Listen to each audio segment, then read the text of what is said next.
வாடா ஒத்தைக்கு ஒத்த வாடா. உதயநிதி ஸ்டாலின் நம்ம கூட கைது பண்ணவே இல்லை. நிறைய பேர் வந்து கைதுன்னு நான் புரிஞ்சுக்கிறாங்க. திமுகவும் தாவேகவும் இதுல வந்து நண்பர்களாக தான் இருக்கிறாங்க. பப்ளிக் விஜய்னா மாமா அண்ணன் என் புள்ள. விஜயை குறித்து இப்படி ஆபாசமா பேசும்போது கைது பண்றாங்க. மற்ற தலைவர்கள் குறித்து சிலர் பேசும்போது இன்னும் கைது நடவடிக்கை எடுக்கும். ஆமாங்க.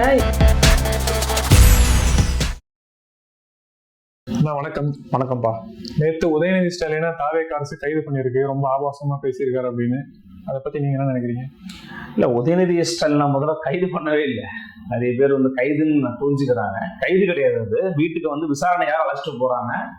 விசாரணைக்கு அழைச்சிட்டு போறத அவங்க கைது மாதிரியான ஒரு இதில் சித்தரிச்சுட்டாங்க. பட் அது அரஸ்டட் அப்படிங்கிறது அந்த மொமெண்ட்டுக்கு சொல்லலாம். நம்ம ரியலிஸ்டிக்ல வந்து பாத்தீங்கன்னா அவர் விசாரணைக்காக அழைச்சிட்டு போனாங்க.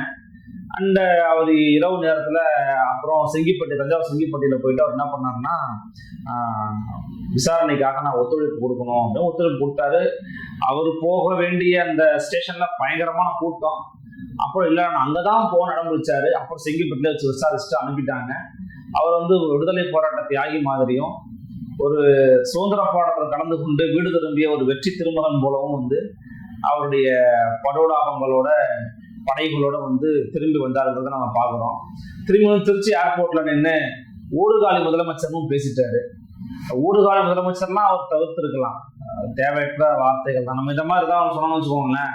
ஏன் முதலமைச்சர் பேசலையா, டேஷ்னு பேசலையா, எல்லாம் அப்படி மாற்றி அடிச்சுக்க வேண்டியதுதான். அவர் ஒரு மோசமான முன்னுதாரணம் முதலமைச்சருடைய பேச்சு. அவரும் தொடர்ச்சியா மேடைகள்ல வந்து வாயில நல்லா வந்துடும் அப்படின்னு சொல்லுவாரு. அதுக்கப்புறம் வந்து பாத்தீங்கன்னா என்ன டேஷ் அப்படின்னு கேட்டாரு. கவர்ச்சி காட்ட நான் என்ன அப்படின்னு கேட்டாரு. கவர்ச்சி காட்ட நான் என்னன்னா ஒரு கவர்ச்சின்னு தான் என்ன பொருள்னு அவருக்கு புரியல. அல்லது நான் என்னன்னு கேட்கறாருன்னா அவர் யாரை மீன் பண்றாருன்னு நம்மளே புரிஞ்சுக்கணும். பெண்களை தான் கவர்ச்சினா பெண்களை தான் அப்போ மீன் பண்றாரா அல்லது என்ன சொல்ல வராதுங்கிறது நமக்கு தெரியாது. அப்போ அவருடைய தொடர்ச்சியான மேடை பேச்சுல வந்து ஒரு நல்ல முன்னுதாரணம் கிடையாது. After becoming CM also Vijay அவர்கள் நல்ல ஒரு முன்னுதாரணமா இல்லை. இப்போ அதையே பின்பற்றி அவருடைய ஜூனியர் தானே, கல்லூரியிலும் ஜூனியர், இதுலயும் ஜூனியர் தான்.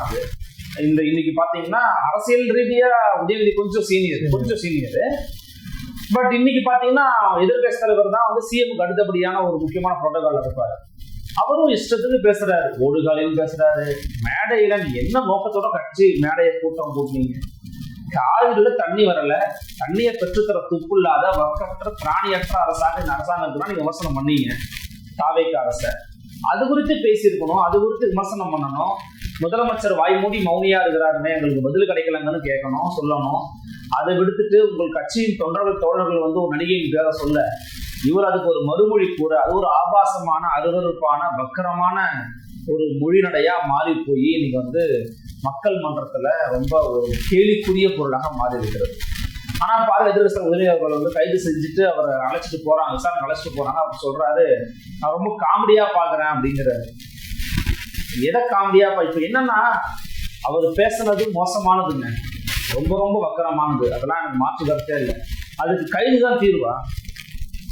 ஏன் கைது பண்ற கூட்டு போற இந்த காட்சியை நீங்க வந்து உருவாக்குனீங்க?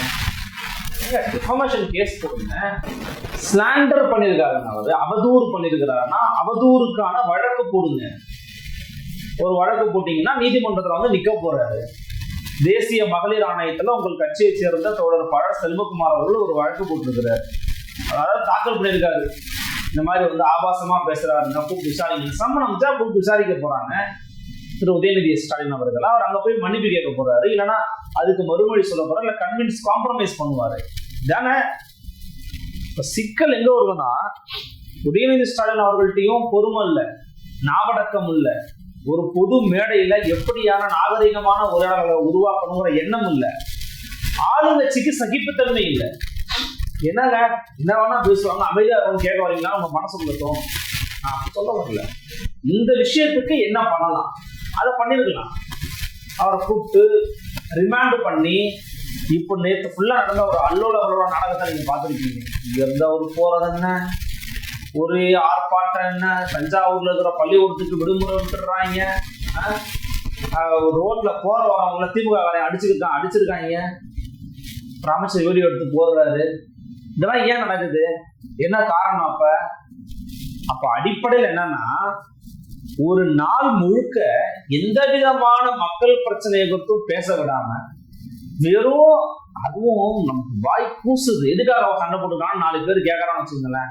இப்போ ஒரு வட இந்தியத்தோட நண்பரா இருக்கிறாரு, இல்ல அண்டைய மாதோட நண்பரா இருக்கிறாரு, என்னப்பா எதுக்குப்பா பிரச்சனை? அதுல பாருங்க, திமுகவும் தாவேகாவும் ஒண்ணுதான். அதுல என்ன தெரியுமா? திமுகவும் தமிழகம் முழுக்க போராட்டம் தாவேகாவை கண்டிச்சு முதலமைச்சர் உருவ பொம்மை எரிக்கிறாங்க. இது மாதிரி என்னைக்காச்சும் நீ டிகே சரோட பொம்மை எரிச்சிருப்பியா? ஏன் தண்ணிதாரதான் அவரு தானே, அவரோட பொம்மை எரிச்சியா? இந்த பக்கம் இவங்க உதயநிதி ஸ்டாலின் பொம்மை எரிப்போம். என்னைக்காச்சும் கர்நாடகாவில் காங்கிரஸ் கட்சிக்காரன் வந்து தெரியல அவரு பொம்மை எரிச்சிருப்பியா? ஏன் எரிக்கல? தமிழ்நாடு தழுவிய அளவுல அனைத்து மாவட்ட தலைநகரங்களையும் ஆர்ப்பாட்டம் தாவேக்கு அறிவிக்குது. சரி, உங்களுடைய பெண் உரிமை போராளிகளை நான் மதிக்கிறேன், வரவேற்கிறேன். இதே மாதிரி கொஞ்சம் தமிழ்நாட்டுக்கு தண்ணி தராத காவிரி கண்டிச்சு ஒரு ஆர்ப்பாட்டம், ஒரு போராட்டம், இல்ல மத்திய பாஜக அரசு தொடர்ச்சியாக நீட்டை கொண்டு வந்து வச்சு நம்ம நாட்டை பதச்சு அழிச்சுக்கிட்டு இருக்கானே, அதை எதிர்த்து ஒரு ஆர்ப்பாட்டம், ஒரு போராட்டம் தாவேக கட்சி சார்பா பண்ணிருக்கலாம்ல. ஏன் பண்ணல? திமுகவும் ஏன் பண்ணல? திமுகவும் தாவேகாவுமே இதுல வந்து நண்பர்களா தான் இருக்கிறாங்க. அவங்களுக்குள்ள இருக்கிற அடித்தடி சண்டைகளுக்கு மட்டும்தான் வெளியில வராங்க. பொதுமக்கள் பிரச்சனைக்கு 2 பேரும் வரமாட்டேங்கிறாங்க. இப்ப திமுகவும் பழக்கமாயிருச்சு. ஏன்னா அவங்களுக்கு என்ன ஆயிடுச்சுன்னா, என்னத்தை பண்ணி என்னத்தை போட்டு ஓட்டா போட்டீங்க அப்படின்ற மாதிரி போயிட்டாங்க போல தெரியுது. பொதுமக்கள் போடுறதுக்கு வர்றது கிடையாது. ஜந்தர் மந்தருக்கு உதயநிதி போயிருக்கணுங்க, இல்ல ஸ்டாலின் அவர்கள் போயிருக்கணும். கனிமொழி போனாங்கல்ல, உதயநிதி ஏன் போல? அவர் தான் அப்போசிஷன் லீடர் தமிழ்நாட்டுக்கு, பார்ட்டியோட ஹெட் அவர் தான். அடுத்த கட்ட தமிழகத்தினுடைய திமுக அவர் தான் வரப்போறாரு. அவர்ல போயிருக்கணும். அப்போ இதுல வந்து பாத்தீங்கன்னா 2 பேரும் ஒரே மாதிரிதான் இருக்கிறாங்க. அவருடைய பேச்சு அனாவசியமானது, வக்கரமானது, ஆபாசமானதுதான். அந்த பொருளை தான் சொல்லியிருக்கும் பட்சத்துல ரொம்ப ரொம்ப கேவலமானது. இது ஏன் அப்படி நான் சொல்றேன்னா, இப்போ வந்து ஜஸ்டிஃபை பண்ண வராங்க. அவர் வேற மாதிரி சொன்னார், அதை வேற மாதிரி புரிஞ்சுக்கிட்டாங்கன்னு கேட்கிற நமக்கு தெரியுது. அது ரொம்ப இது அவருடைய வாடிக்கையான ஒரு விஷயமா மாத்திக்கிட்டாரு. அவர் ரொம்ப ஒரு எதிர்க்கத்தில் இருக்கிற அழகு திமுகவுக்கு அது சரிவு பாதையை கொண்டு போய் சேர்க்கிறோம். யோசிச்சு பாருங்க, சசிகலா அம்மையார் எடப்பாடி பழனிசாமியார் குறித்தும் இப்படிதான் ஆபாசமா பேசினார். அவர் எல்லாரும் காலையில் விழுந்த சசிகலா அம்மா அந்த மாதிரி பேசினார், அசிங்கமா பேசினார். அவர் வந்து பொது வழியில எப்படி பேசணும்னு தெரியாம இருக்கிறாரோன்ற சந்தேகம் வந்து ஒரு முறை வந்து உங்களுக்கு எல்லாம் ஒரு அழகான எம்பி கிடைச்சிருக்கிறாருன்னு பேசினாரு. தென் சென்னை ஆமா தமிழ் சங்கமன் அக்கா வந்து பார்த்து அவங்களுக்காக வாக்கு சேகரிக்கும் போது உங்களுக்கு எல்லாம் ஒரு அழகான எம்பி, அவங்களுக்கு என்ன அவங்கள அழகுதான் அவங்க அடையாளம், இல்ல அழகான எம்பி வச்சா நாட்டுக்கு நல்லா நல்லது நடக்குமா? அப்பெல்லாம் ஒண்ணு கிடையாதுப்பா. ஒரு எம்பி வந்து திறமையானவர், மக்களுக்கு சேவை செய்யறவரு, நல்ல அறிவாளி, திறமசாலி, ஆங்கில இலக்கியம் படிச்சவங்க, தமிழ்நாட்டின் மொழி, வரலாறு, பண்பாடு, நாகரிகம், கலாச்சாரம், இனம் அதெல்லாம் அதை பத்தி தெரிஞ்சவங்க, புரிஞ்சவங்க. தமிழ்நாட்டின் வரலாறு தெரியும், தமிழ் இனத்தினுடைய வரலாறு தெரிஞ்ச ஒரு நபர். அவங்க மொழியை பத்தி அவ்வளவு அழகா பேசுவாங்க. ஒரு நல்ல பேச்சாளர் கிடைச்சிருக்கிறாங்க, நல்ல கல வீரர் கிடைச்சிருக்கிறாங்க. இப்படிலாம் பேசணும். உங்களுக்கு ஒரு அழகான எம்பி இதெல்லாம் இந்த தாட் எங்க இருந்து வரும்? உங்களுக்கு இந்த தாட் ப்ராசஸ் எங்க இருந்து வரும்னா, நீங்க பழகக்கூடிய சூழல், உங்களுடைய புறச்சூழல், உங்களுடைய விருப்ப தன்மைகள் இருக்குல்ல, உங்களுக்கு எதுல விருப்பம் இருக்கோ அதை பத்தி தான் நீங்க வெளியில இருந்து பேசுவீங்க. உங்களுக்கு புரியுதா? நீங்க சுத்தி எதெல்லாம் பாக்குறீங்களோ பேசணும், அதெல்லாம் உங்களுக்கு உங்களை வாய் தவிர வெளியில வரும். அதான் தவிர்த்திருக்க வேண்டிய வார்த்தைகள் தான். அது ஒரு குடும்பத்திலிருந்து வரக்கூடிய ஒரு வாரிசு தன்மையுடைய ஒரு மனிதர் வந்து, ஒரு நபர் வந்து இப்படிதான் பொத்தி பொத்தி பாதுகாத்து வளர்த்தீங்கன்னா ஒரு காலத்துல நீங்க ஃப்ரீயா வரும்போது மாட்டிக்கிடுவாரு. சிங்கம் என்ன பண்ணோம்னா, புலி என்ன பண்ணோம்னா, விலங்குகளே பொதுவா தன் குட்டிகளை குழந்தை இருக்கும்போது வெளியில விட்டுரும். அது புழுதியில போய் அடிபட்டு மிதிப்பட்டு சோத்துக்கு அலைஞ்சி திரிஞ்சு அப்புறமா வந்து இருக்கும்போது அம்மா சும்மா விடாது. அது சோறு எடுத்து வச்சிருக்கோம், அல்லது கறிகிரி எடுத்து வச்சிருக்கோம், அதை கொடுப்போம், சாப்பிடும். ஏன்னா அதுக்கு தெரியணும் வலினா என்ன, வேதனா என்ன, வேட்டைனா என்ன, தேடல்னா என்ன, தாக்குதல்னா என்ன, எதிரினா எப்படி இருப்பான்னு தெரியணும். ஆனா அதை பண்ணுன்னு சொல்லுவாங்க விலங்கியல் வல்லுநர்கள்லாம் சொல்லுவாங்க, விலங்கியல் ஆய்வாளர்கள் சொல்லுவாங்க. அது மாதிரி ஒரு இதுவுமே வந்து வலிதுதான் உயிர் பிழைக்கும். அவங்களை சுத்தி பாதுகாத்துட்டே இருப்பாங்களா. உடனே மாப்பிள்ள சபரீசன் வராரு, உடனே சேகர் பாபு வராரு, இப்படியே குவிஞ்சிட்டாங்க. கொஞ்சம் இருங்க, அவர் காலை கடனால முடிக்க விடுங்க அப்படின்னு மாசு ஐயா சொல்றாங்க. திகார் ஜெயிலே பார்த்தவங்க, புழலையே பார்த்தவங்க, திகாரை பார்த்தவங்க திமுக காரங்க எல்லாம் என்னங்க ஜுஜுபி மேட்டருங்க அவங்களுக்கு. சரி, இதுக்கு உதயநிதி ஸ்டாலின் அவர்கள் இரட்டை அர்த்தத்துல பேசிட்டாங்கன்னு தாவேக அரசு கைது பண்ணது. சில நாட்களுக்கு முன்னாடி உதயநிதி தான் சொல்றாரு, செங்கல்பட்டு நீதிமன்றத்துல கணவனை தேடும் மனைவின்னு இன்னும் வெளிப்படையாவே பேசுறாரு. அப்போது கைது பண்ணாம ஏன் இப்ப கைது பண்றாங்க? இல்ல, அது ரெண்டுத்துக்கும் வித்தியாசம் இருக்கு. நிறைய பேர் அதை போட்டாங்க. ஆமா, அது டைரக்டா அவர் ஒரு இருக்கிற விஷயத்த பத்தி பேசுறாரு.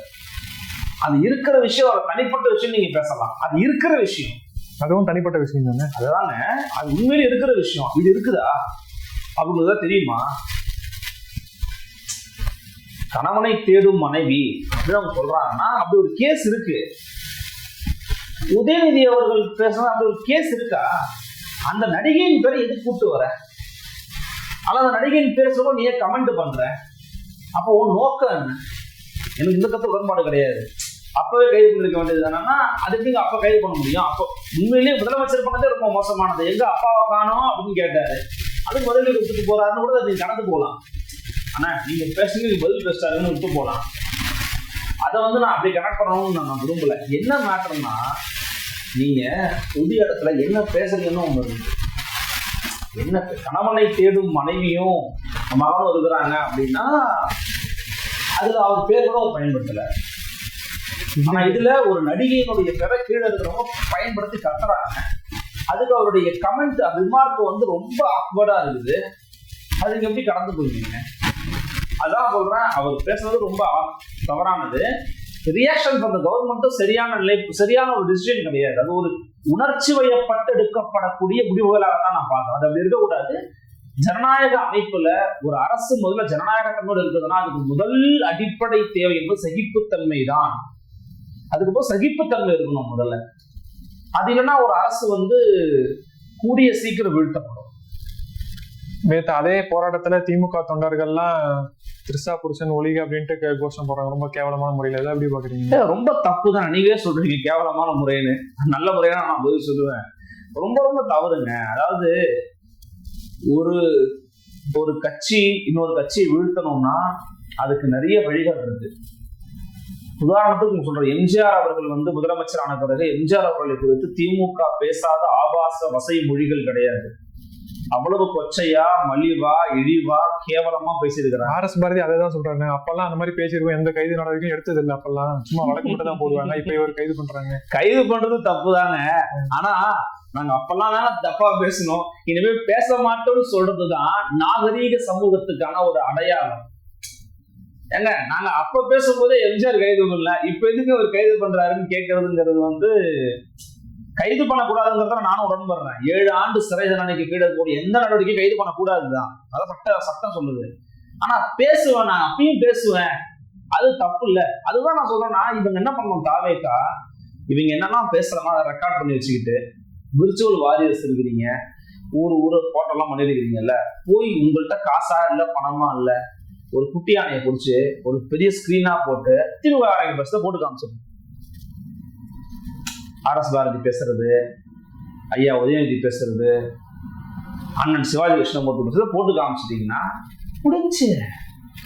நான் சொல்றது சிம்பிள் ஐடியா, நல்லா இருக்கா இல்லையா? நான் சொல்ற ஐடியா, போய் தெருவா வீதி வீதியா குட்டி குட்டி இடங்கள்ல போயிட்டு உங்களுக்கு திமுக வீழ்த்தணும்னா அவங்க பேசுறத போட்டு காமிங்க. அதே மாதிரி திமுகவும் பண்ணட்டும். திமுக போய் பாருங்க முதலமைச்சர் இந்த மாதிரிலாம் பேசலாமா, வாயில வந்துருங்கிறாரு, கவர்ச்சி காட்ட நான் என்ன அப்படின்னு கேட்கிறாரு, அப்படி நீங்க போட்டு காட்டுங்க. சம்பந்தமே இல்லாம பெண்களை குறித்து நீங்க பேசுறது, அந்த பெண்கள் பேர்களை பயன்படுத்துறதுங்கிறது தமிழ்நாட்டுக்கு ஒரு மோசமான அரசியலுக்கான முன்னுதாரணத்தை துவக்கமா நான் பாக்குறேன். இப்ப உதயநிதி ஸ்டாலின் இன்னைக்கு சட்டசபைக்கு வரக்கூடாது அப்படின்ட்டு தான் நேரத்தையே கைது பண்றாங்க அவசர அவசரமா அப்படிங்கிற ஒரு குற்றச்சாட்டம் திமுக தரப்புல இருந்து வருது. அது சொல்லதானங்க செய்வாங்க. இப்ப திமுக பாத்துக்கிட்டு சும்மா உட்காந்து பூ பறிச்சுக்கிட்டு இருப்பாங்களா? திமுக என்ன தோணும், இவங்க பிளான் பண்ணி நம்ம தூக்குறாங்க அப்படின்னு தோணும். ஆனா அது உண்மையா அப்படின்னு கேட்டீங்கன்னா எனக்கு உடன்பாடு கிடையாது. திமுகவினுடைய தலைவர், எதிர்கட்சி தலைவரான திரு உதயநிதி அவர்களை திட்டம் போட்டு தாவேகாவின் திமுகவினுடைய தாவேகா தூக்குதுங்கிறத உடன்பாடு கிடையாது. ஏன் நான் நினைக்கிறேன் அப்படின்னா, பட்ஜெட் பேசுறாங்களோ பேசலையோ, அதுக்கு முன்னாடி ஒரு கூட்டம் வரும்ன்றதோ அது இப்படிலாம் பேசுவார்ன்றதோ எப்படி யூகிச்சிருக்க முடியும்? ஒரு திட்டமிட்ட கைது அப்படிங்கிற உடன்பாடு எனக்கு கிடையாது. திட்டமிட்ட கைதான் நான் பார்க்கலாம். ஆனா சில பேர் தவிர்த்துக்கலாம். கைதே தவறு, முதல்ல தவிர்த்திருக்க வேண்டியது. கைது பண்ணி நீங்க அவருக்கு என்ன, நீங்க இன்னும் ஒரு லைவ் லைட் கொடுக்குறீங்க. அதுக்கு ஃபுல்லா பாருங்க, அவர் தான் ஜாலியா போய் ஜாலியா வந்தாரு. அவர் மகள்லாம் கட்டி பிடிக்கிறாரு. எனக்கு என்ன தோணுச்சுன்னா, ஒரு போராட்டம், சுந்தரமந்தர் போராட்டம், ஒரு விடுதலை போராட்டம், ஒரு காவிரி உரிமையில் இருக்கிற பெரும் போராட்டம் எல்லாம் போராட்டத்துக்கு கைதாகுது. எதுக்காக கைதாக இருந்தார்? அதனால அவங்க ஒரு பாசிட்டிவா மாற்றுவாங்க. அது பாசிட்டிவா மாறாதுங்கிறது வேற. ஆனா அவங்க மாத்திக்குவாங்க. அவங்க உலகத்துல அது பாசிட்டிவ் தான். இவங்க உலகத்துல என்னன்னா, உதயநிதி வீழ்த்திட்டு இவங்க உலகம் தனி உலகம், இவங்க விஜய் வீழ்த்திட்டு தனி உலகம். 2 பேரும் தனித்தனி உலகத்துல வாழ்ந்துட்டு இருக்காங்க. மக்கள் தான் செத்துக்கிட்டு இருக்காங்க. யதார்த்தமான.